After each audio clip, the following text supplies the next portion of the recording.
Hey, what's up guys, Soldier Knows Best here. This is my review of the Razer Deathstalker Ultimate Elite Gaming Keyboard. This is a very long name for a keyboard, but this is supposed to be the keyboard to kill all other keyboards out there. Has a lot of cool features to it, including a touchscreen and some other things I'm about to cover in this review, but first we're going to talk about the design and the hardware.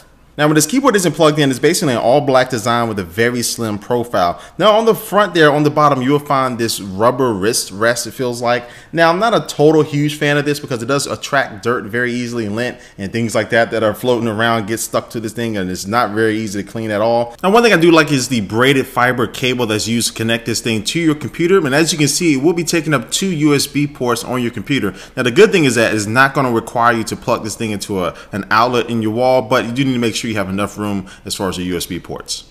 Now, on the bottom, you'll find a couple kickstands to give it a little bit of height on your desk if that's the way you like to have it. And also, too, it has chiclet style key caps, which feel good. They don't feel the best, but they feel okay. And it took me a little while to get used to them, but they do have a decent feel to them. Another good thing about these keys is that they are tricolor backlit keys, meaning you can basically create almost every single color of the rainbow. You can adjust all the different colors in the software settings, and it's really good just for if you're going to be gaming at nighttime, you'll be able to see the keys, but also you can adjust it to any color that you want to kind of match your desktop. At the top of the keyboard, you do have a couple dedicated keys. The first one is going to be a macro key. So say you have a command in the game that requires you to press 4 or 5 different keys at once or in a particular order. You can basically set up a macro which will allow you to record and capture all those different keys for that one command and then assign it to just one single key press to any key on the keyboard itself. And this keyboard also comes with 5 dedicated macro keys on the left-hand side. The other dedicated button is for the gaming mode, which features anti-ghosting for up to 10 keys pressed at once. So if you have a lot of combination of keys you need to press,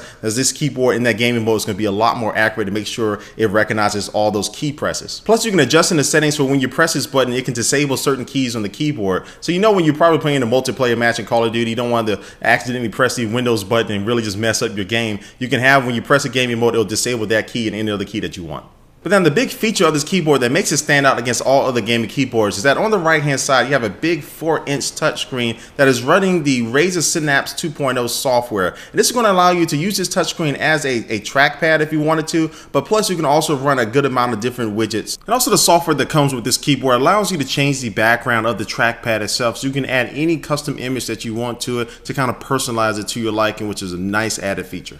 And on top of the trackpad, you'll find 10 tactile keys, which will also change with the screen or whatever widget that's running on the touchscreen down below. And you can press those to do different things, interact, and those have a very nice response and feel to them as well. And some of those widgets include a number pad widget, a time widget, even a Gmail widget, so you can log into your Gmail account and check your email while you're playing some games. And also it does have a Twitter and Facebook widget as well, but I'm not really a big fan of these 2 widgets because they're not really designed for a touchscreen, let alone a screen of this size. So I think they could have spent a little bit more time to design those widgets because those are probably the most popular ones out there. But one widget I am a big fan of is the YouTube widget. It seems to be very well done. It allows you to watch basically any video on YouTube. You can log in to see videos from your subscriptions if you wanted to, and it does perform very well. The video does flow good. The frame rate is not all that high, but it flows well enough. And developers have also made dedicated gaming trackpads for certain games out there, including Battlefield 3, Counter-Strike, and Team Fortress. So this will allow you to use that touchscreen to access different menus or change your weapons or change your different power-ups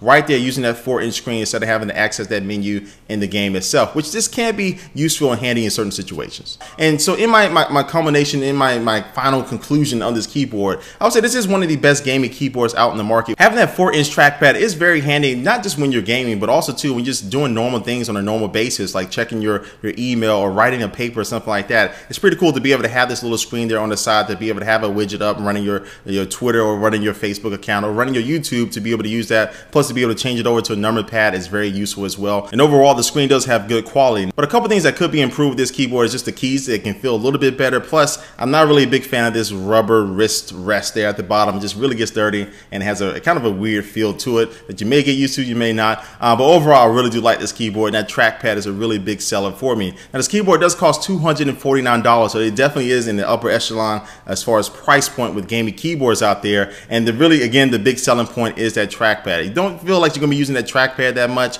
and though the software and the widgets, then you can probably go for something else that's going to be cheaper, another keyboard from Razer or something from Logitech. But if you have been waiting for a keyboard that has a built-in multi-touch touchscreen, this is going to be the keyboard for you out there. It does perform very well. So anyway guys, this about brings an end to my video for this Razer Deathstalker Deathstalker Ultimate Elite Gaming Keyboard. I think I said everything in order, but what I want you to do is leave a comment down below what you think about this keyboard so far and what you saw from this review. And thanks for watching, guys, and I will catch you later. Peace.